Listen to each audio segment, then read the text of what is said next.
Misteri di balik kemegahan Jembatan Ciraho, jembatan multifungsi yang bisa dilalui.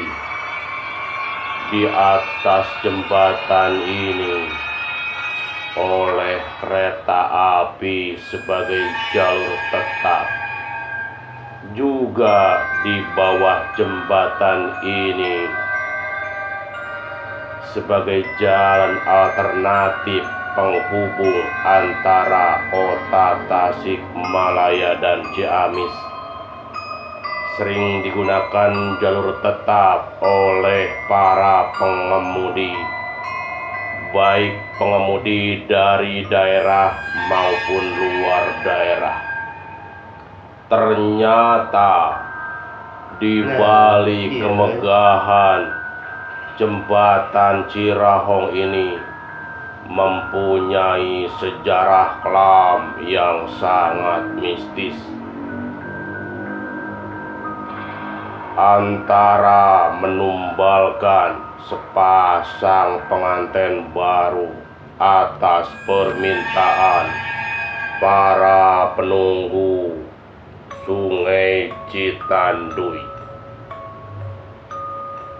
Jembatan Ciraho merupakan jembatan kereta api yang terletak di perbatasan antara Kabupaten Tasikmalaya dan Kabupaten Ciamis, tepatnya di Manonjaya, Tasikmalaya. Jembatan ini berdiri melintasi Sungai Citanduy dan menjadi jalur tetap bagi kereta api yang keluar atau menuju stasiun Manonjaya, daerah operasi 2, Bandung. Dibangun pertama kali jembatan ini pada tahun 1893 oleh perusahaan pemilik pemerintah Hindia Belanda, Staatspoorwegen. Jembatan ini merupakan bagian dari pembangunan rel kereta api jalur selatan di Pulau Jawa. Jembatan Ciraho memiliki arsitektur yang unik, satu-satunya di Indonesia. Dan jembatan ini adalah satu-satunya jembatan multifungsi yang ada di dunia dan tak pernah ada di dunia.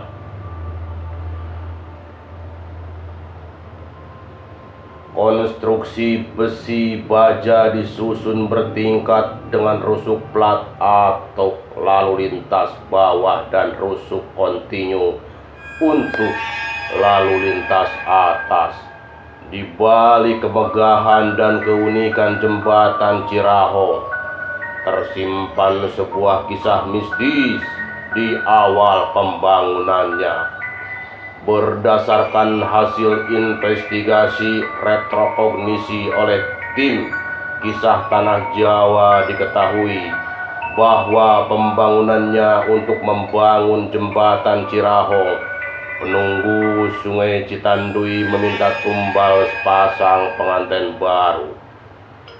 Kisah bermula ketika pemerintah Hindia Belanda di Indonesia hendak membangun sebuah jembatan kereta api sebagai sarana transportasi yang menghubungkan antara jalur timur dan selatan. Perwakilan Hindia Belanda kemudian mendatangi salah seorang sesepuh desa bernama Sukasna, bukan Sukarna. Sukasna mengatakan bahwa pembangunan tersebut tidak akan berjalan lancar karena terkendala hal-hal mistis. Pemerintah Hindia Belanda tak langsung percaya, hanya dianggap sebagai bualan belaka penuturan Sukasna itu.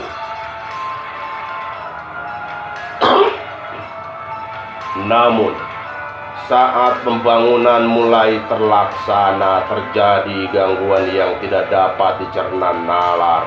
Sungai Citanduy sering tiba-tiba menjadi banjir, padahal tidak ada hujan, tidak ada angin, dordar gelap. Hal ini menyulitkan dalam proses pemasangan fondasi jembatan. Pihak Hindia Belanda kemudian kembali menghubungi Sukasna dan meminta bantuan.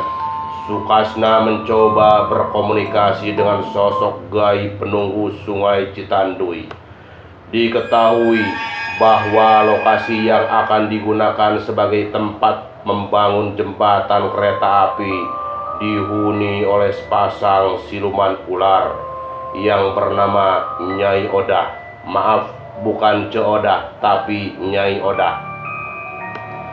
Dan suaminya adalah Aki Bohang, bukan Aki Bohong ya. Siluman tersebut mengaku terganggu karena manusia mengganggu kediamannya tanpa izin. Sukasna mencoba bermediasi. Nyai Odah dan Aki Bohang memberikan satu syarat dan berjanji akan menjaga jembatan Cirohong hingga dapat tetap berdiri sampai ratusan tahun lamanya. Syarat tersebut yaitu tumbal seorang sepasang pengantin cantik dan tampan yang perawan dan perjaka untuk diangkat sebagai anak mereka. Syarat kemudian disampaikan kepada pihak Hindia Belanda. Sangat kebetulan, saat itu tersiar kabar bahwa ada buruh pekerja jembatan Cirohong yang akan melangsungkan pernikahan. Rencana jahat kemudian diatur oleh pihak Hindia Belanda. Para centeng dipersiapkan untuk menculik pasangan pengantin baru itu. Selesai melangsungkan akad, sepasang pengantin baru kemudian dijemput oleh para centeng Belanda dengan dalih diundang oleh pemimpin pembangunan jembatan untuk menyerahkan hadiah pernikahan. Sepasang pengantin itu lalu dibawa ke lokasi pengocoran fondasi jembatan di tengah sungai. Menjelang maghrib, semua rantai, tersaji, sesaji, dan berbagainya telah diletakkan di dasar fondasi.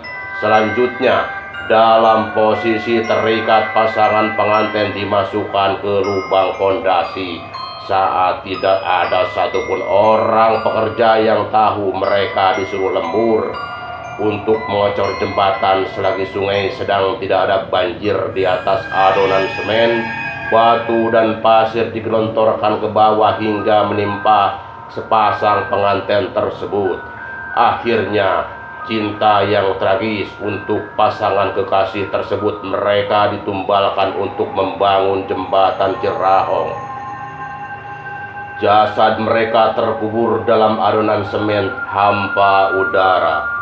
Menurut hasil retrokognisi sukma pasangan tersebut, hingga kini masih terperangkap di alam astral.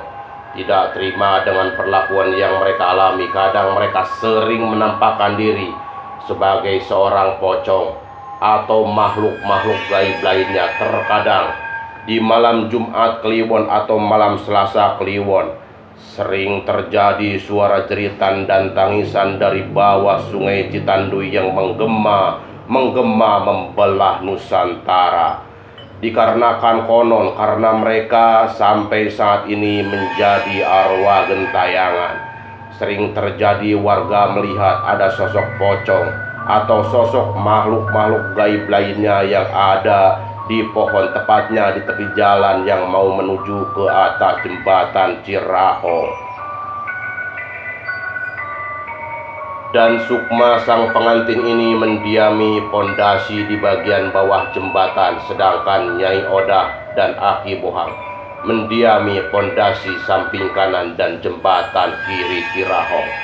Demikian penjelasan dari YR Channel 99. Semoga informasinya sangat bermanfaat untuk kita semua. Mohon maaf bila ada kesalahan informasi, karena kami di sini hanya mencari pembenaran yang namanya manusia.